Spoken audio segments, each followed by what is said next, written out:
kababayan, nandito ngayon tayo sa amenities ng Austin Homes. Napakaganda, no? Itong ating napakagandang clubhouse. Talaga nga naman pwedeng gamitin po ng ating mga homeowners at kahit mga visitors natin. Meron lang mga special rates sa kanila.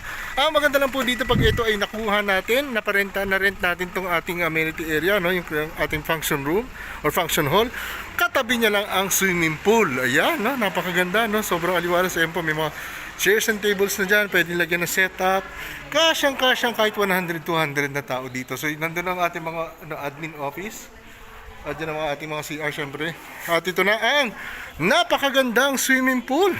Yan, ang ating swimming pool area. Ito po ang mga kiddie pool para sa mga kids. Yan po, yan ang ating kiddie pool. At nandun ang changing room. At yan ang shower room.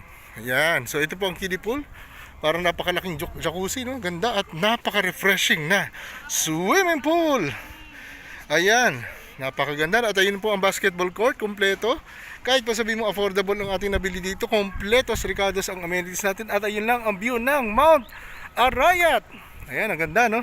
So yan po ang ating amenities, full amenities pa rin dito sa Austin Homes. Imagine, kabayan, araw-araw pwede mo ito ma-enjoy for as low as 12,000 pesos monthly sa 2 bedrooms at may 5,000 na reservation fee lang para makapag-reserve ka na ng unit mo. Kaya yan po, enjoy the refreshing life sa ating magandang amenities dito sa Austin Homes. Congratulations po sa mga kabayan na mag-take action. Salamat po!